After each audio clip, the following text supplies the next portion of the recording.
introduce myself as Roger Turner, born in Morrinsville in 1941. I'm 83 now, and I'm sitting in my house right here at Tairua on the outskirts of town.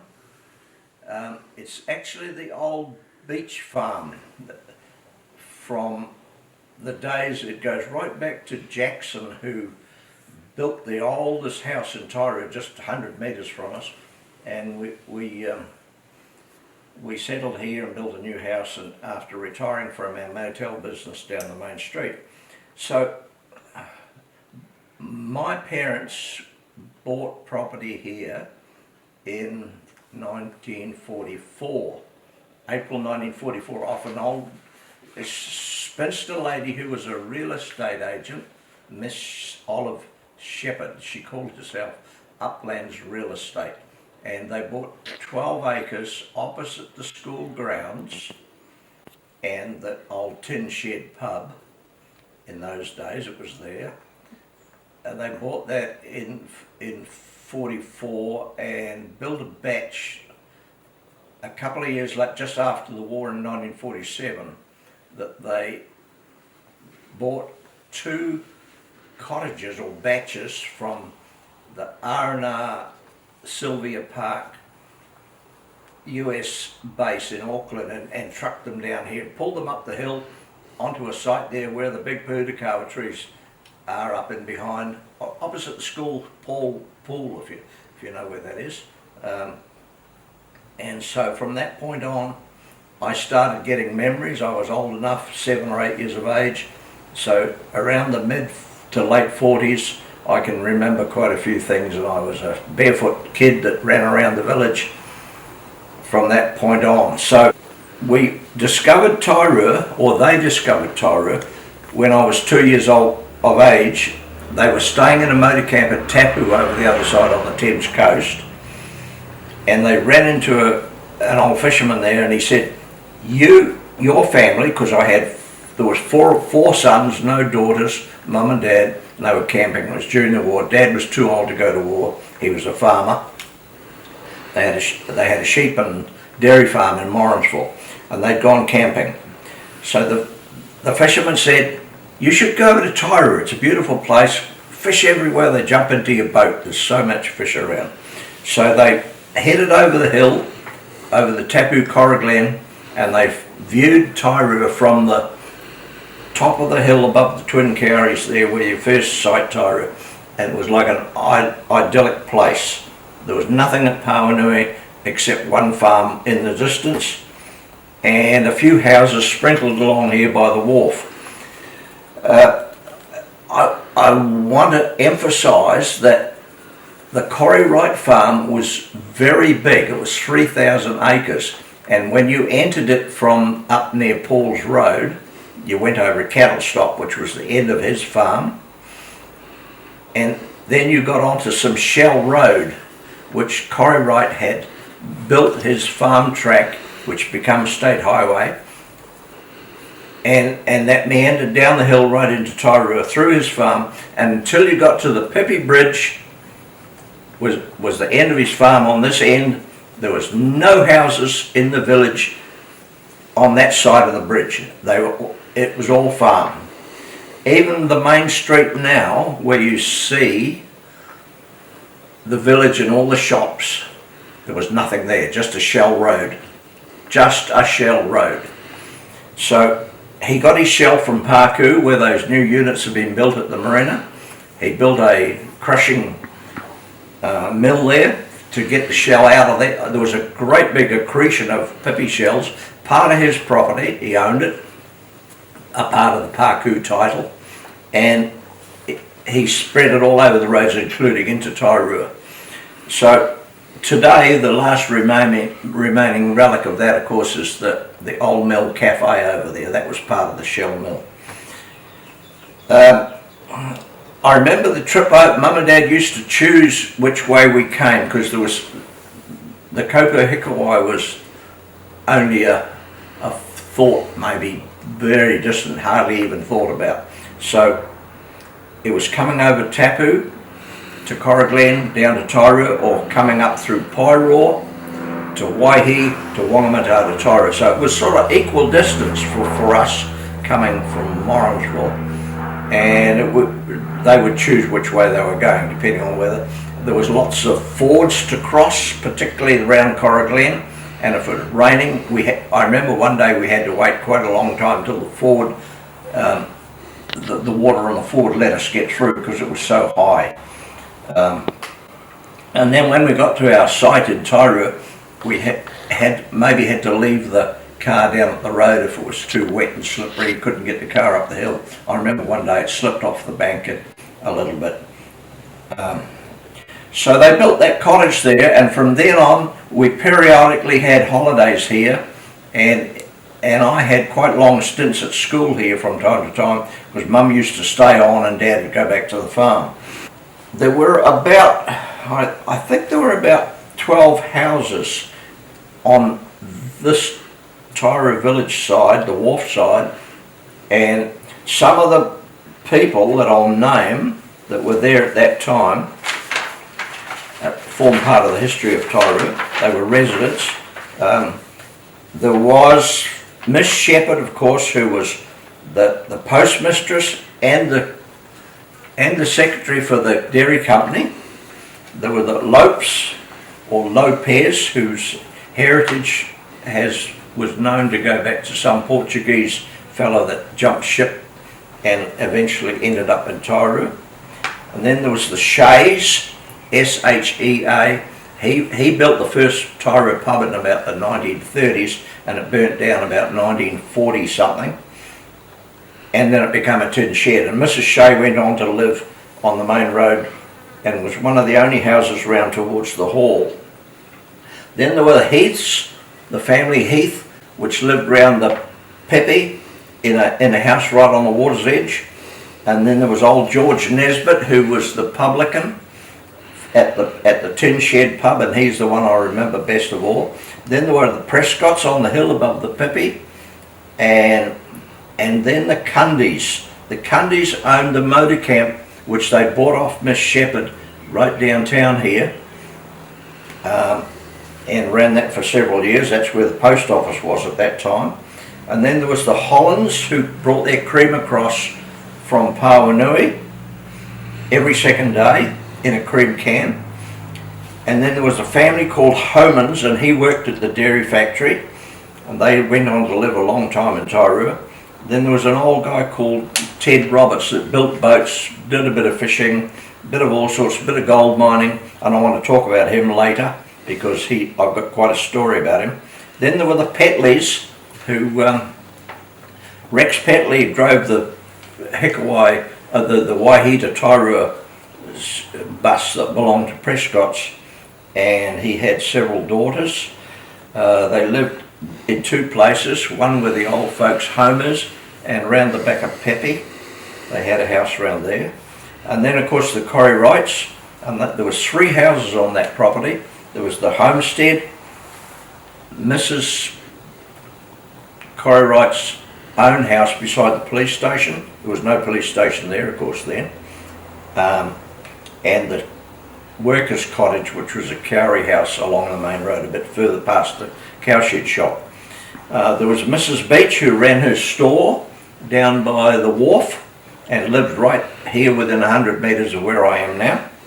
And then there was the Laycock family right at the end of Pepe Road that had a farm and still have right to this day. And the only Maori family that I remember were called Box, B-O-X, and they lived with George Nesbitt in a house where the Maces built their motel on Bayview Terrace, and he had a house there.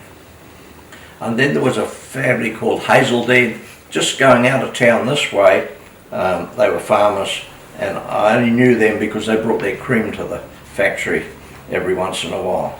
So that was about all that I can remember lived here in those days, and I was just a little kid, didn't pay much attention to anything then, but a lot of these memories are coming back now. So I want you to know, of course, there was no electricity, no telephones, no police, no ambulance, no doctor, no fire station. The nearest doctor was Whitianga. The nearest police were either Whitianga or Waihi. We had a JP here, lived out at Green Point, which is just on the way out of town. I'll talk about him later. But probably the most significant thing I remember as a kid was the arrival every second week, usually on a Thursday, of the Lady Jocelyn, which was a 60-foot long motor vessel which brought the supplies.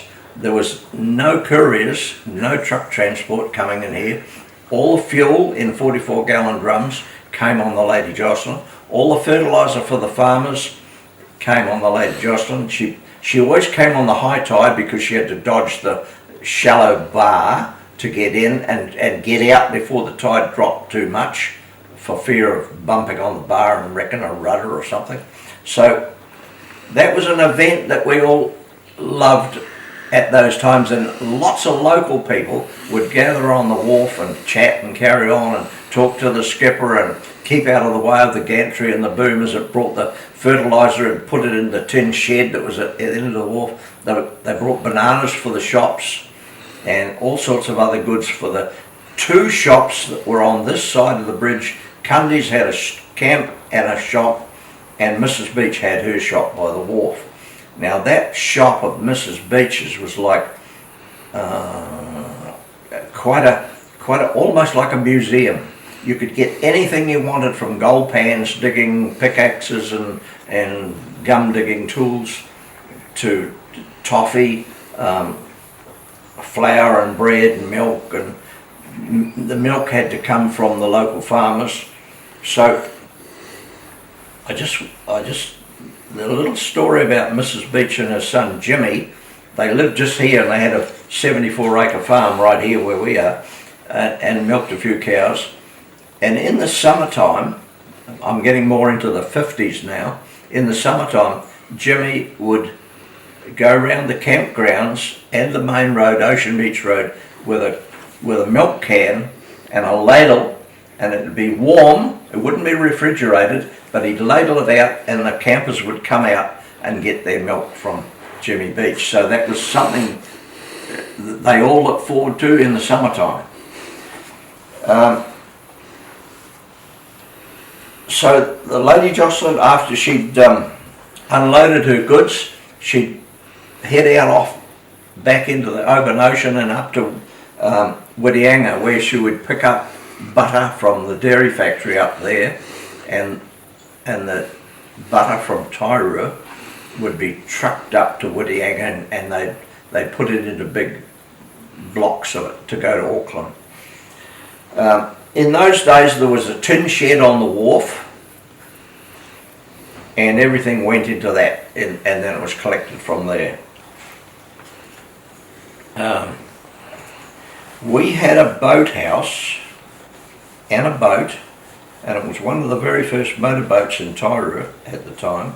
It had been built by this fellow called Roberts, who I briefly mentioned before, and it was made of old kauri flitches, or the sapwood that they cut off the logs of many years before, in the turn of the century, and they're still floating around and dumped high and dry all along the foreshore. The kauri flitches would run from the wharf all the way around to the hall, and I've got a picture of it that describes it. So Dad made our boathouse out of that, and the boat was kept in there on a railway line with a winch at the end, so when you'd finish using it, it's a big heavy kauri thing, and you could winch it back into the shed, and it would run backwards, push it backwards down into the tide on the railway tracks. The tracks may still be there, but they were right close, within 50 metres of the wharf on this side at that time. The boat itself, made by Roberts, had a direct drive gearbox, so it had no clutch. They just rammed it forward and it went straight away, or pulled it back and it backed up, and you had to be careful because it was direct drive. The dairy factory was serviced here by probably 5 or 6 farms, and in those days it wasn't whole milk, it was cream, separated cream, and they brought it in, and it was right at the end of the wharf. For convenience, they built it there so that they could ship out on using the wharf.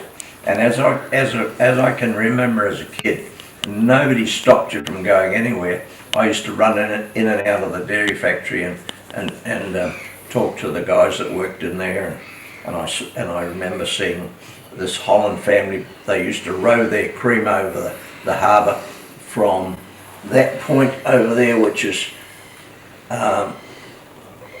called Pleasant Point now. It's the one where the reef is, just straight across, if you could see it there.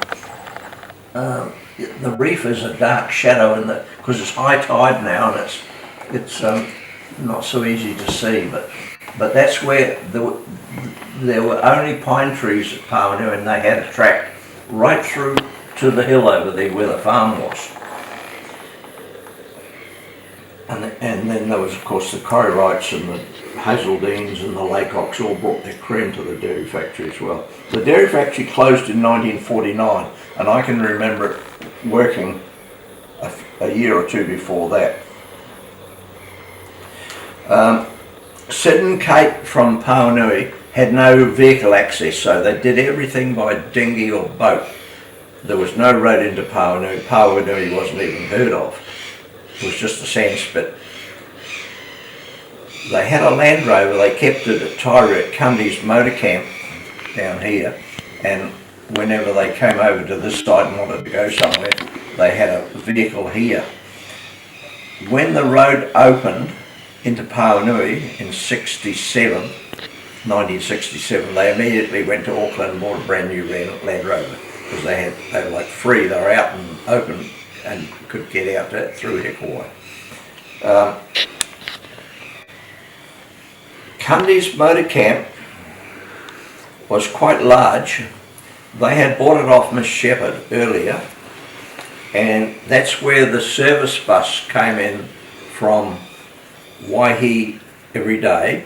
By about 4 o'clock, Prescott's bus service started from Hekawai, went to Waihi, picked up goods, the mail, bread, the newspapers, and brought them back and put them at the Cundy's motor camp.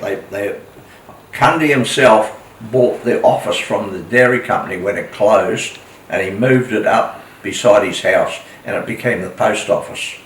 And when the bus came in from Waihi, you'd see Johnny Prescott get out and throw the mail sack to the postmistress, people milling around waiting for stuff, and he had quite a reputation for being a good old bus driver that took care of everybody. People sometimes went to Waihi for a bit of a shopping day, but he carried all sorts of weird things, even cash in brown envelopes for the bank, and at one time he even carried some gold for somebody. So those are that location is what is now known as Petley Parade. There was no road there then, or Grays Avenue. It didn't exist. And there was a time when, after Prescott had brought the newspaper in, they decided they would fly it in with an aeroplane, a Cessna, and they would dump it on that grass verge along in front of the camp, between the camp and the water, and drop it like a bomb, and it would bounce and everybody would get their newspaper. But one day they missed the sight, and it went over the hedge and it hit a tent and blew the tent to bits. Luckily there was nobody in it, so after that they shifted the location for the Herald. It went out to the far end on the Corrierites farm for dropping the Herald out there. So I'm going to turn the page now and start on the old tin shed story. George Nesbitt was an Englishman. He had no wife.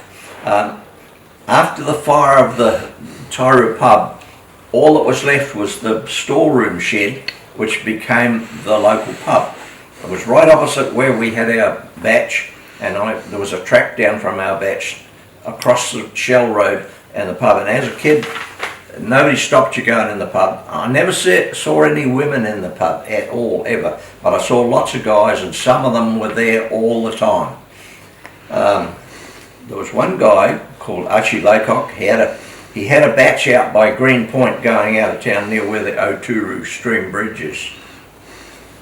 And he had no car, he had a horse, no saddle, only a bridle. And he would come in and he would stay at the pub for 2 or 3 days, really get on it, and old George used to let him sleep overnight. So George would go home and leave a few bottles on the counter, and Archie would keep drinking most of the night and smoking and carrying on. And I remember one day I went in there, and some of the boys, I heard them saying, "Come on Archie, it's time we got you on your horse to get home. You've had enough to drink." So they took him outside. He had his horse tied up at a tree, which was right outside the pub, and he was too inebriated to get on the horse. So a couple of the boys got him under his legs and pushed him up, and he went right over the top and fell flat on the ground on the other side. So they tried it again, and they did it twice. I saw him go over and fall on the ground twice. Eventually they got him sitting on that horse, and this is a true story, absolutely true. He got on the horse and he was half asleep, drunk, and the horse was quiet, luckily, and it started to move off. They gave it a bit of a tap on the rump, and it moved off down past the school, Metal Road, round past where I'm living now, down below. And he must have fallen off, because I went home and I told Mum and Dad about the story of putting him on the horse, and Dad said, "Oh, we better go and check on him in case he doesn't get home," because he lived like 2 or 3 k's out of town. Anyhow, we found him down here, the horse standing on the side of the road, and no Archie in sight.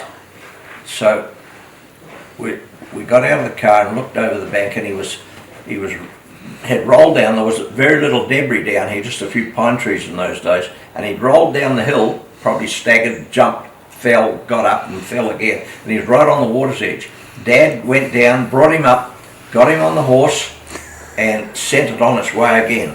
So about an hour later he said to me, "We'll go out and check and see if he got home."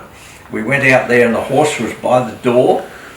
The bridle was still on it. He'd gone to sleep in his little cot, and all he had in the batch was a little cot in the corner and a table with an apple box to sit on, and everywhere there was kerosene bottles, outside and inside, heaps of them.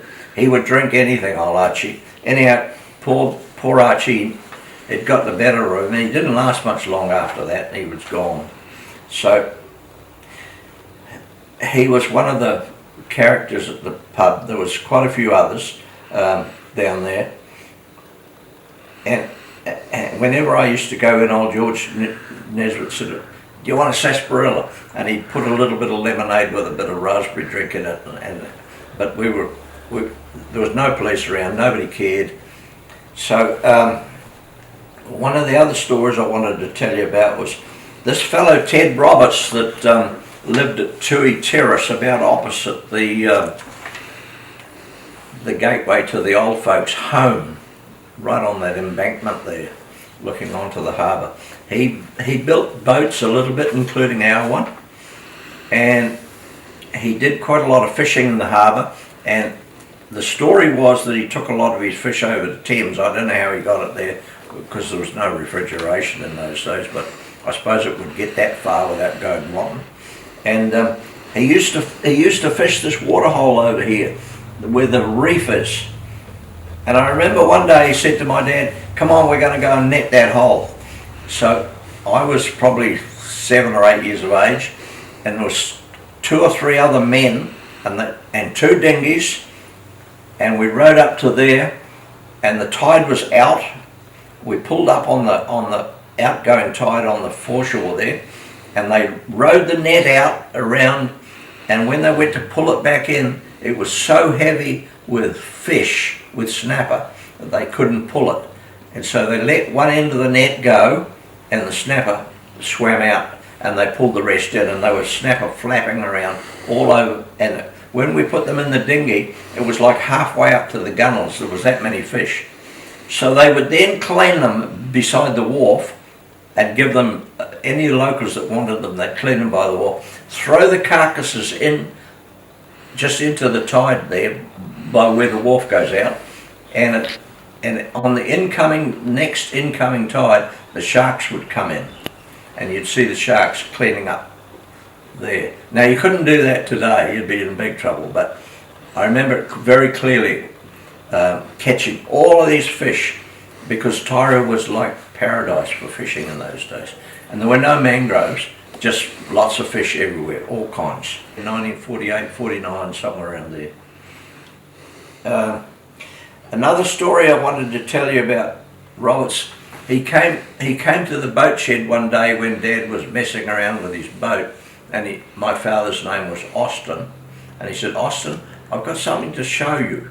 Come with me." And so I tagged along, and we went up to his house, which was like 100 metres away, and he pulled this thing out from under the bed, and it was heavy, and it was a big chunk of gold that he'd melted into a plate, and it was the shape of a plate, flat on top.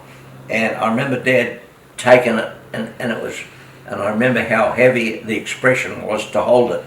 So Dad said to him, "Where'd this come from? Where'd you get it from?" He said, "I sweep the floors of the jewellery shops and get all the sweepings." But later on, my dad told me he knew different. He didn't do that. He had something going with one of the mines locally, and he had his own mine up here at Boat Harbour, a neat place called Neves Bay, and he used to go there. We think that might have been a cover for his gold mining activities, but he had this big chunk of gold. I don't know what ever become of it, but it very much impressed me at the time. I'll never forget it. The other story I wanted to tell you about was, and it's as true as I'm telling you, there was a fellow called Noah Johansson. He was the only so-called lawman in the district. He was a JP, he wasn't a policeman, and he lived at Green Point, which is several kilometres out of town here. Lived on his own there. And down at Bill Lope's house, which was above the wharf, near the dairy factory, there was a big open space of lawn, and this army truck pulled up with a canvas cover over it, and out they threw the cover back, and out piled a dozen people, women and children, and out of the front came a couple of burly guys, and they'd been drinking at the Tin Shed pub, and they were looking for a girl who, this fellow, his name was last name was Mariner. That I don't remember his first name, and I was very small but very impressionable, and he was looking for this girl, and she was hiding. She was a niece of Bill Lope's, and she was hiding in the house. So there were several men guarding the picket fence gate to Bill's house, and they wouldn't let him go through the gate. So quite an argument went on and on for quite a while, and while all this was happening, somebody got in their car and they went out to Green Point to get Johansson. So I didn't know it, or we didn't know until he turned up. But in the meantime,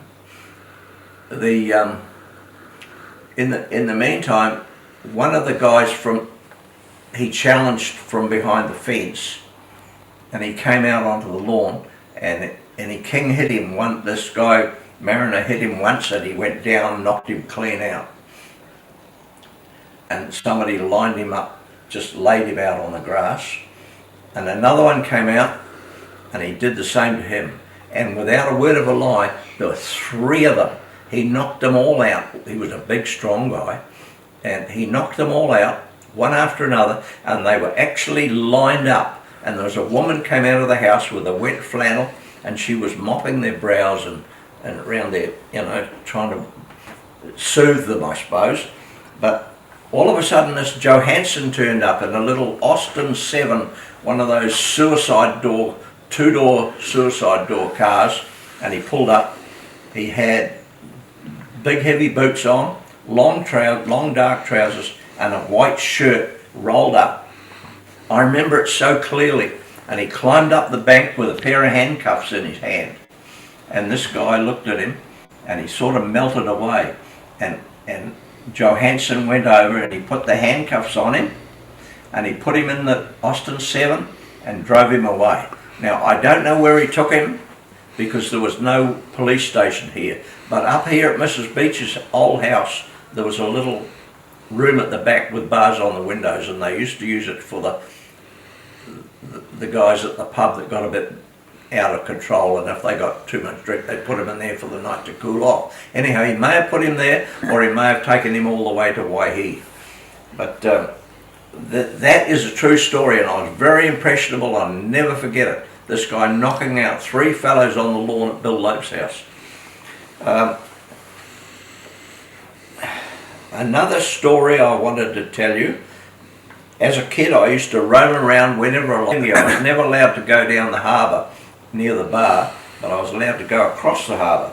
So I rowed it over, and I used to pull it up near the reef over there, and then I'd walk among the pines and go right along out to the beach or up to the farm at Hollands. Never saw the Hollands, but could skirt round the farm and into the hills. Up near where Puka Park is, there's a creek runs below it and up into that valley there, quite a good sized creek. And I was roaming up there one day, and there was this big huge rock as tall as this house, and underneath one side was a bit of a cavernous hole, and I stuck my head in there, and there was enough other gaps and there was a bit of light in there, and on this ledge there were 8 skulls, or maybe 6, it was either 6 or 8, all lined up on a ledge. And I looked at them for a while and I didn't know what to do, and it wasn't a big issue in those days. Of course, nowadays you wouldn't touch anything like that. But as a kid, you get into a bit of mischief. And I took one off the shelf and I brought it outside into the sunlight, and it was quite black. It had been in a fire and burnt and cooked. And so later on in my life, I learned that there was some massacres over there, and I had unwittingly discovered this cave where they had put the heads. So I remember bringing that one home, and Mum was horrified. She put it in a box, wrote a note to the museum in Auckland and posted it off.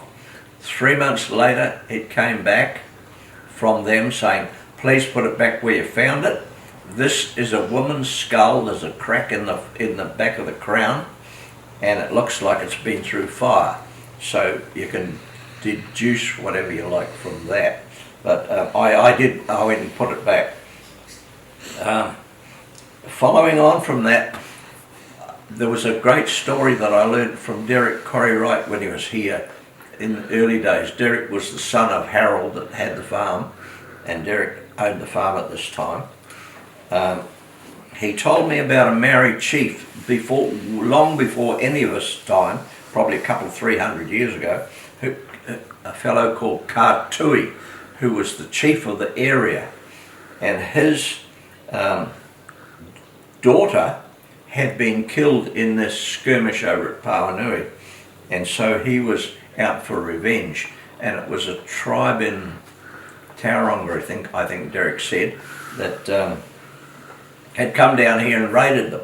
Anyhow, they killed Tairua as well at a later date, and he was buried round by the pinnacle somewhere on Paku, or laid to rest there.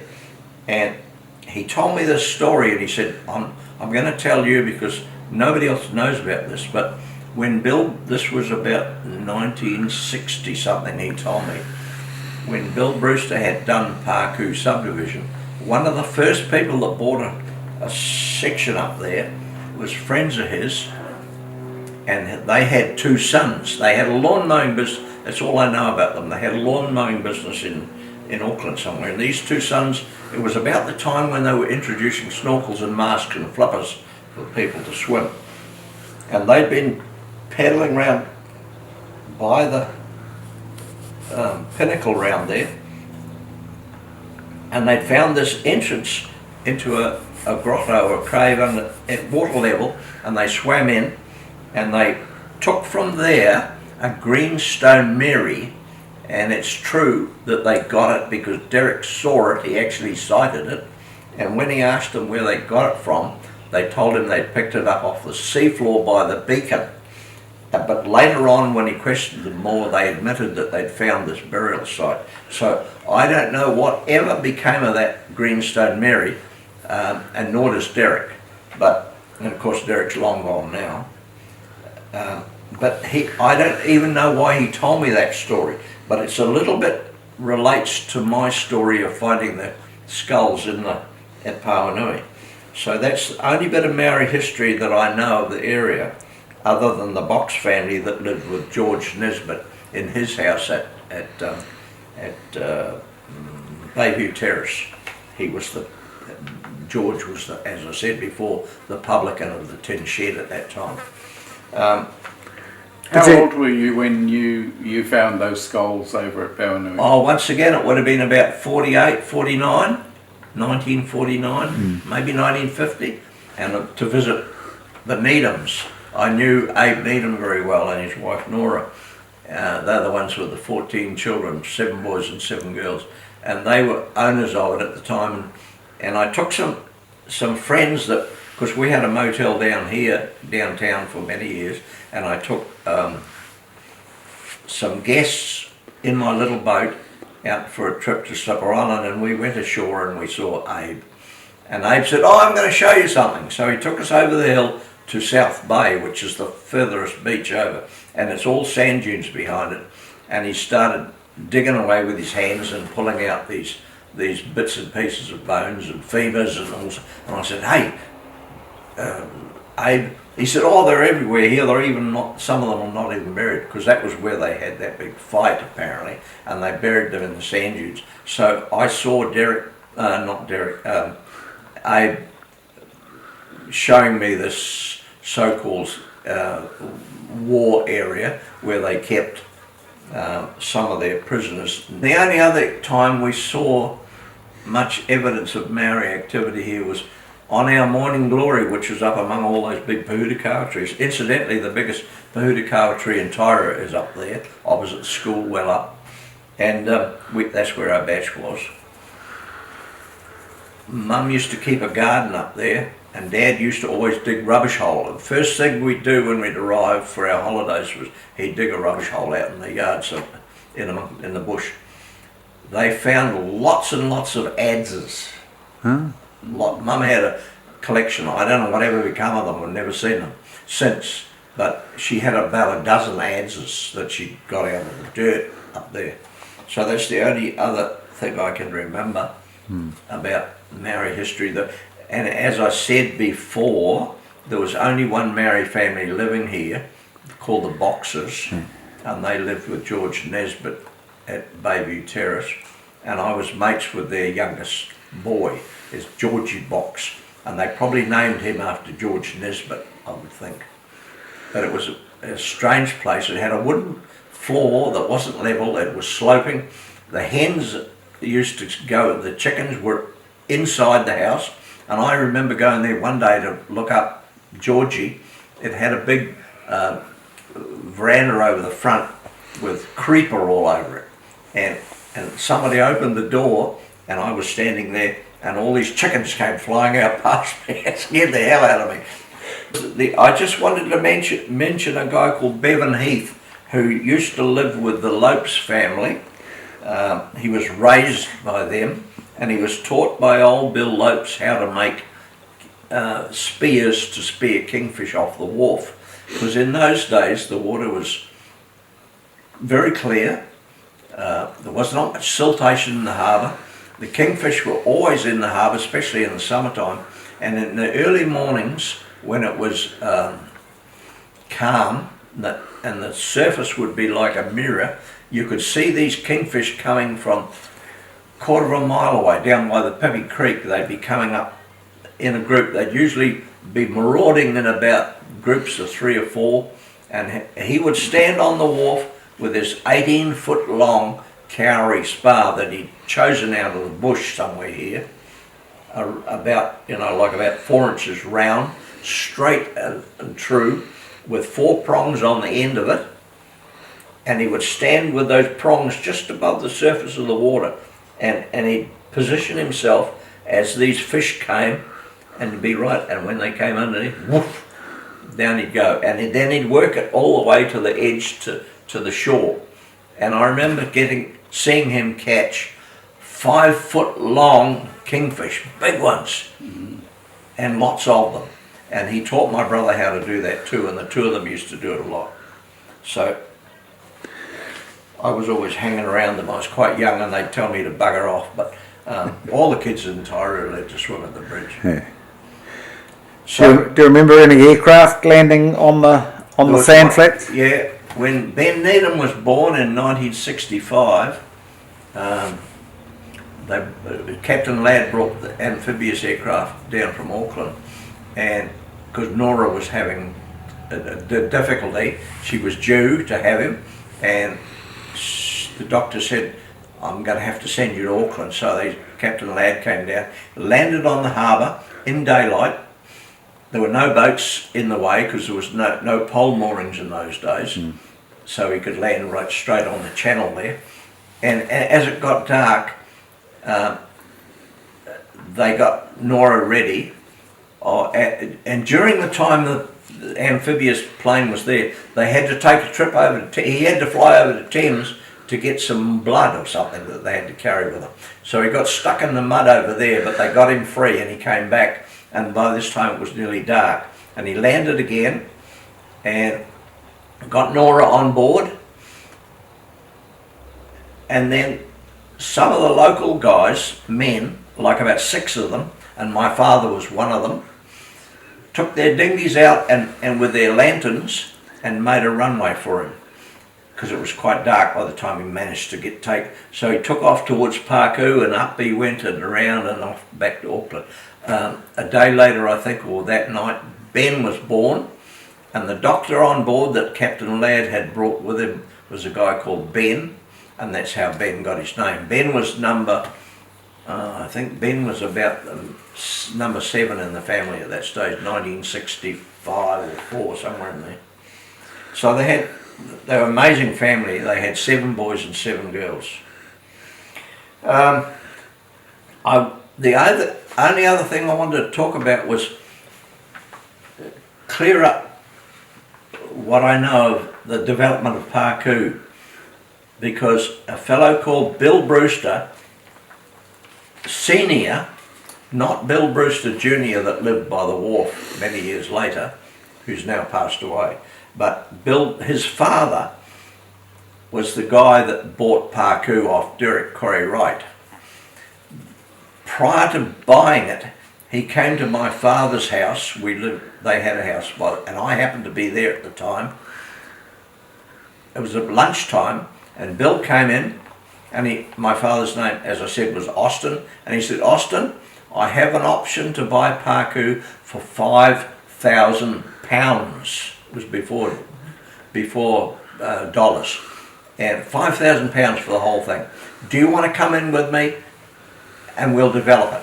And my dad wasn't that interested, and he declined it, but Bill went ahead and bought it, and some months later the partner he took to develop it was a guy called Jim Mason, who was his lawyer from Auckland.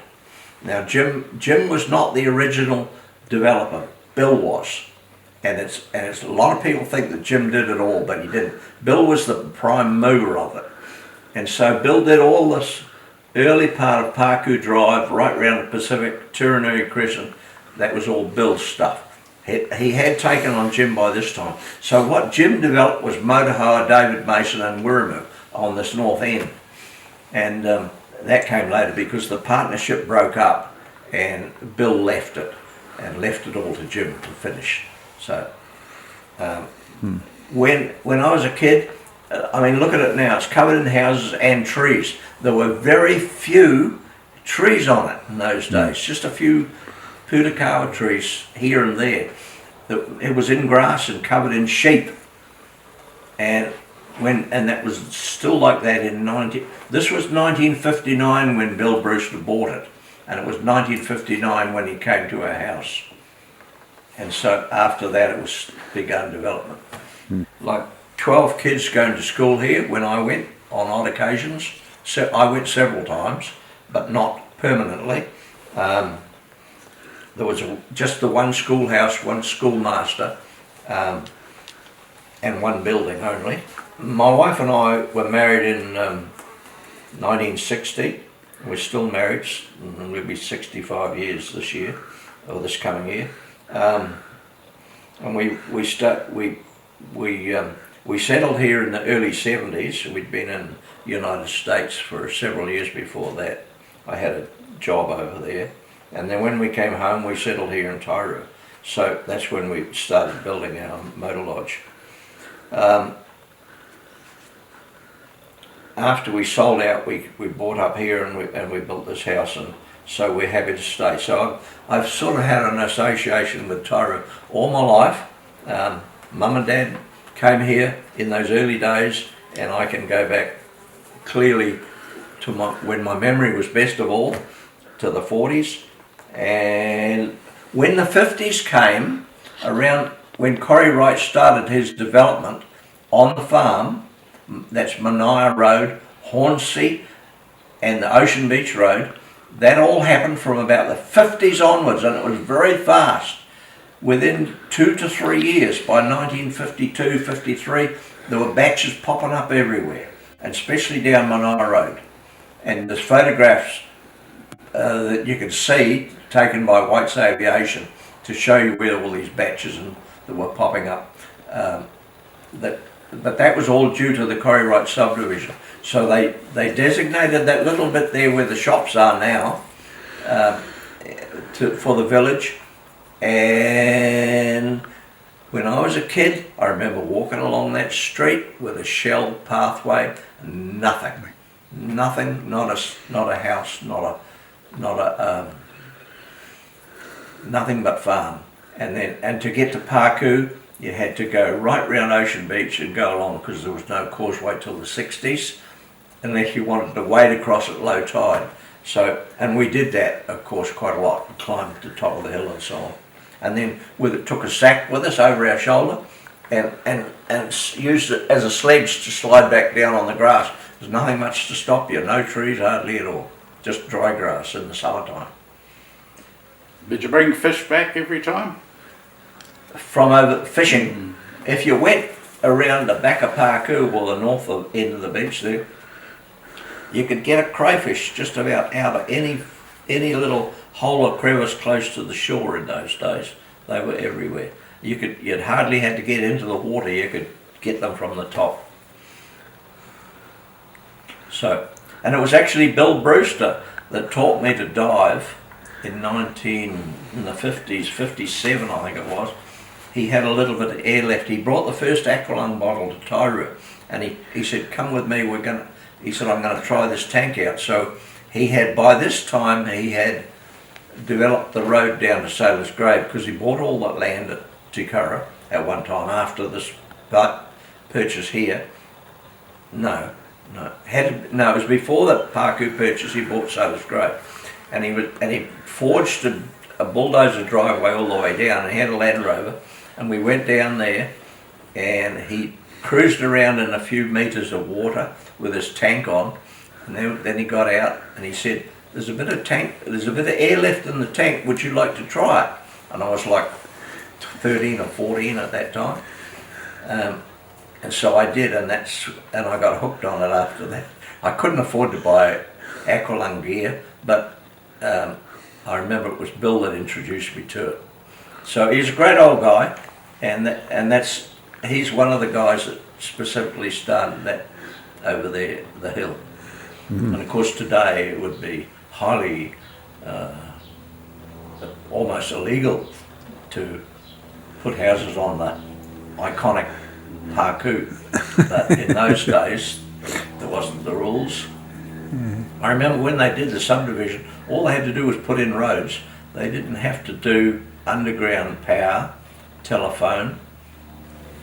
To put power up there, they had to put it on poles. There was no stormwater disposal. There was no sewage. Sewage didn't come here till '86.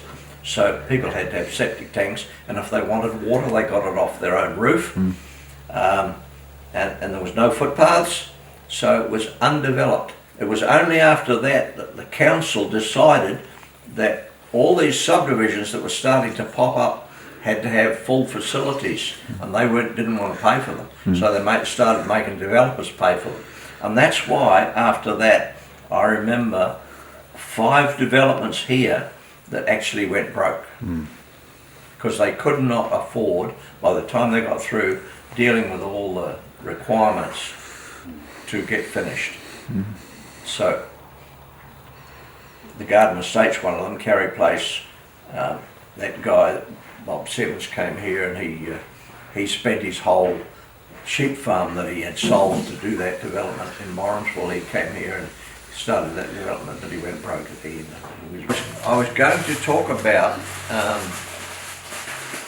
the so-called Petley map, which was the resources map that was produced for the Cowrie Timber Company in early 1900, and we were able to date it around 1904.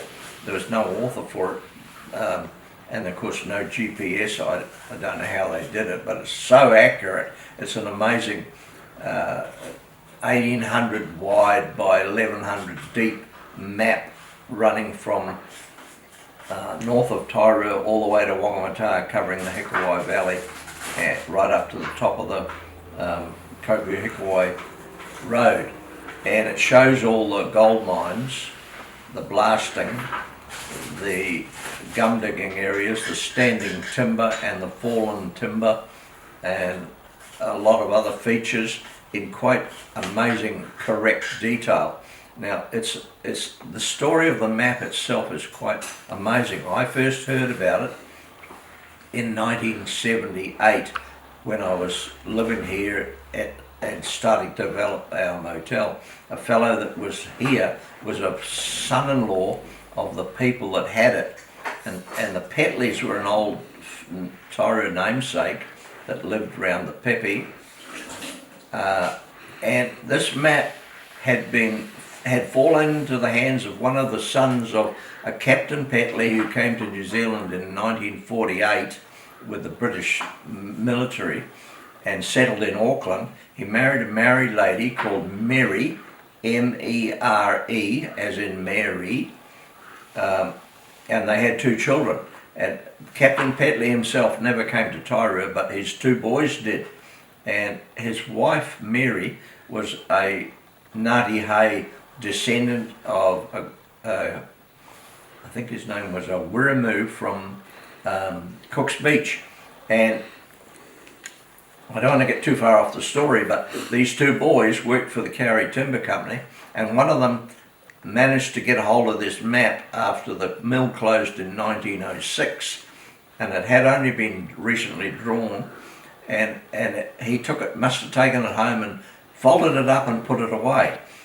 About 50 years later, we think in the 40s or maybe even the 50s, it was discovered in this house when it was demolished around the Pipi, quite near where the Pineley Motor Camp used to be. And it was tucked in behind some furniture and had stayed there all those years. And I saw it in the 70s when this son-in-law of the Petleys showed it to me. I took it to a professional and I got it photocopied, and then I forgot about it. And apparently in 1979, Rex Petley, who had the map, passed away, but he left it in his will to one of his daughters, Josephine, who lived in New Plymouth, and the other sister was Joyce, that was living here at the time. And I contacted Joyce recently again to say, whatever became of that map that you had way back then in the 70s that I've got a copy of. And she said, I'm not sure what happened to it. She said, I think it was left by my father to Josephine and she's probably got it. So I said, have you got her phone number? And I called her in New Plymouth and she said, we are just deciding on what to do with that map. We're going to leave it to the museum.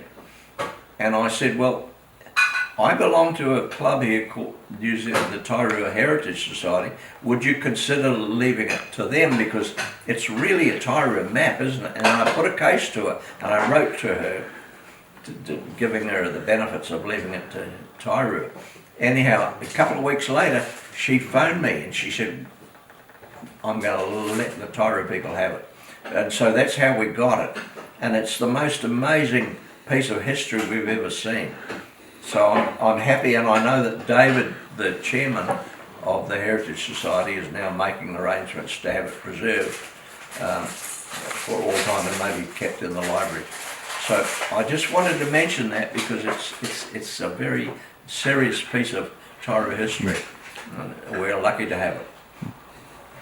Okay. Well said. You've organised it very well and you've presented very well. Thank you very much.